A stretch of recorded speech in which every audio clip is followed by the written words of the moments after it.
आज कुछ ज़्यादा ही देर हो गई। वैसे तो वो महिला हर रोज़ 8:30 बजे तक आ जाती है। आज 9:30 बजने को आए, फिर भी नहीं आई। बिना उसके आए दुकान बंद भी तो नहीं कर सकता। उसे वचन जो दिया है, क्या नाम था उसका? इतने दिनों में उसका नाम भी नहीं पूछा मैंने।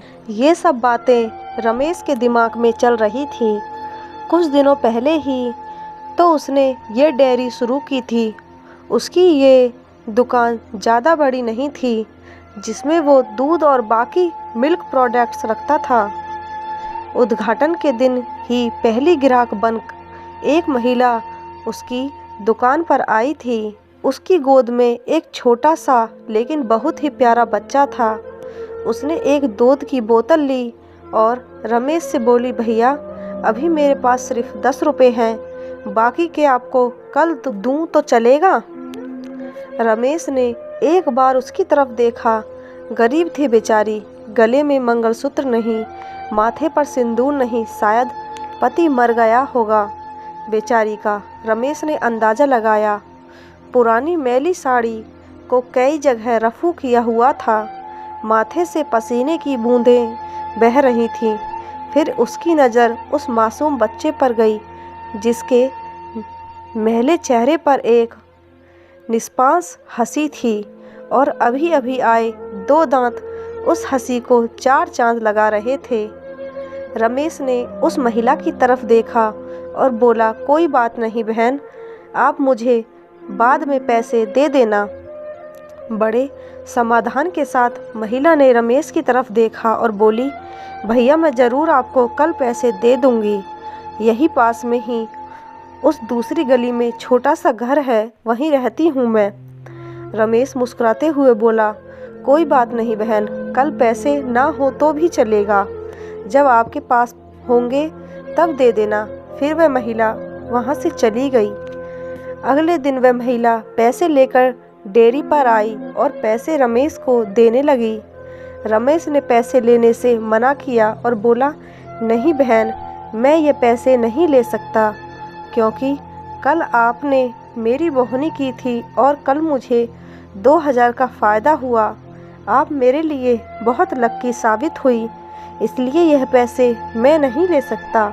रमेश की कही इस बात से उस महिला को बहुत ज़्यादा खुशी हुई, क्योंकि इतने सालों बाद किसी ने पहली बार उसको लक्की कहा था, वरना पति के मौत के बाद तो उसके ससुराल वालों ने उसे पनौती कहकर घर से निकाल दिया था। भैया रात को कितने बजे तक आपकी यह दुकान खुली रहती है? महिला ने रमेश से पूछा। 8 बजे बंद कर देता हूँ बहन, रमेश ने कहा। रमेश का जवाब सुनकर महिला का चेहरा उदास हो गया। रमेश को यह समझते देर नहीं लगी। उसने पूछा, कोई समस्या है बहन? अपने बच्चे और अपना पेट पालने के लिए मैं 2 घरों में झाड़ू बर्तन का काम करती हूँ। यह सब काम करके रात को 8:30 बजे घर लौट पाती हूँ। तब तक यहाँ आसपास के सभी दुकान बंद हो जाते हैं और लाचारी से मुझे अपने बच्चे को भूखे पेट ही बहला फुसलाकर सुलाना पड़ता है। वह बोल नहीं सकता था, उसी का फ़ायदा उठाती हूँ। कहते हुए उस महिला का गला भर आया। महिला की बातें सुन रमेश को बहुत बुरा लगा। फिर वह बोला, आप चिंता मत कीजिए बहन, बिना आपको दूध की बोतल दिए यह दुकान बंद नहीं होगी, लेकिन मेरी एक शर्त है। अपने आंसू पोंछते हुए महिला ने रमेश की ओर देखा और पूछा, क्या शर्त है? रमेश बोला, आप मुझे दूध के पैसे नहीं देंगी। यह सुन उस महिला की आंखें फिर छलक गईं, लेकिन इस बार आंसू दुख के नहीं, खुशी के थे। उसे ऐसा लग रहा था जैसे इंसान के रूप में भगवान उसकी मदद करने आ गए हों। उस दिन से हर दिन 8:30 बजे वो डेयरी पर आकर दूध की बोतल लेकर जाती।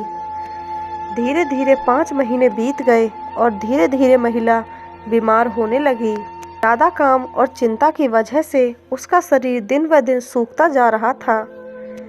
ऐसे ही एक दिन रमेश अपने दुकान का सारा काम खत्म कर इस महिला के आने का इंतजार कर रहा था। 9:30 बजे हो महिला आई। आज उसका चेहरा कुछ ज़्यादा ही बेजान नज़र आ रहा था। बीमारी के कारण आँखों के नीचे काले घेरे और ज़्यादा बढ़े हुए नज़र आ रहे थे। रमेश ने तुरंत फ्रिज खोलकर दूध की बोतल निकाल उसे दी। फ्रिज बंद करने के लिए रमेश मुड़ते हुए बोला कि बहन आज कुछ ज़्यादा ही देर कर दी। वो घूमा, तब तक वो महिला दूध की बोतल लेकर जा चुकी थी।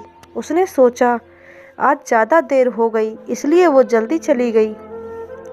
बेचारी का बच्चा रोता होगा भूख से। रमेश ने दुकान बंद की और घर चला गया। अगले दिन ठीक 8 बजे वो महिला दुकान पर आई और आकर बिना कुछ बोले खड़ी हो गई। हमेशा की तरह रमेश ने उसे दूध की बोतल दी। कोई चीज़ नीचे गिरी तो उसे उठाने के लिए रमेश नीचे झुका। वो चीज़ उठाई और सामने देखा तो वो महिला वहाँ नहीं थी। रमेश को आज पता नहीं क्यों उस महिला में काफ़ी बदलाव नज़र आया था। उसे वो बड़ी कमज़ोर सी नज़र आई। अगले दिन फिर 8 बजे वो महिला उसकी दुकान पर आई। आज रमेश ने उसका चेहरा बड़े गौर से देखा। उसका चेहरा सफ़ेद पड़ चुका था, मानो उसके चेहरे का तेज कब का जा चुका हो।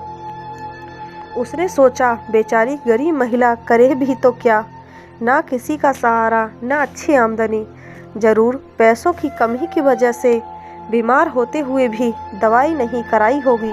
रमेश जल्दी से अपनी दुकान बंद कर अपने घर गया। घर जाकर उसने यह सारी बात अपनी पत्नी को बताई।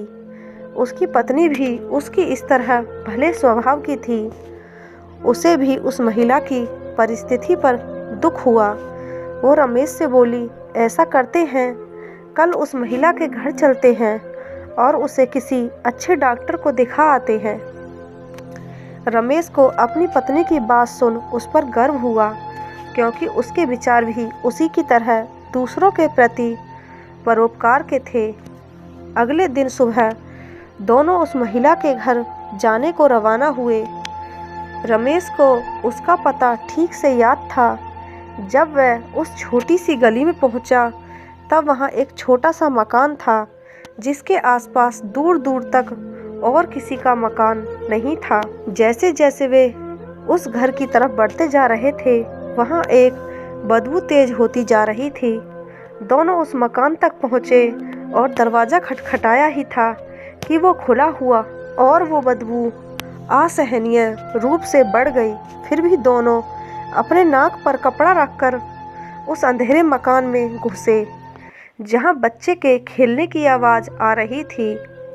रमेश ने किसी तरह स्विच ढूंढकर मकान की लाइट जलाई और सामने जो दृश्य दोनों ने देखा, वह देखकर दोनों की आंखें फटी की फटी रह गईं।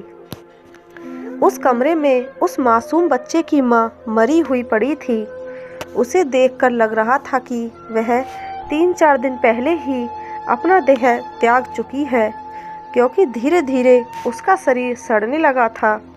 निर्जीव पड़े उस शरीर की आंखें देखकर लग रहा था जैसे रो रो कर सूख चुकी हों। निर्जीव होते हुए भी उस महिला की दोनों आंखें अपने बेटे को ही देख रही थीं। उसका बच्चा भी अपनी माँ की आंखों में देखकर खेल रहा था, जैसे उसे लग रहा हो कि माँ उसके साथ खेल रही है और उसका पूरा ध्यान उसी पर है। वहीं पास में ही दूध की 3-4 खाली बोतलें पड़ी हुई थीं। यह देखकर रमेश और उसकी बीवी दोनों अचंभित रह गए। दोनों के रोंगटे खड़े हो गए। रमेश को अभी भी विश्वास नहीं हो रहा था कि एक मरी हुई माँ अपने बच्चे के लिए उसके पास से दूध लेकर जाती थी। रमेश ने और उसकी बीवी ने उस महिला का विधिवत अंतिम संस्कार किया और उस बच्चे को रमेश ने अपनी बीवी के हाथों में रखा। उसने भी उस बच्चे को बड़े प्यार से लिया और दोनों ने उस बच्चे को गोद ले लिया। रमेश को अपनी पूरी जिंदगी यह ध्यान रहा कि उस बच्चे की माँ अभी भी उसके साथ है और उस पर नज़र रखे हुए है। दोस्तों, अगर आपको ये कहानी पसंद आई हो तो चैनल को सब्सक्राइब, वीडियो को लाइक ज़रूर करें।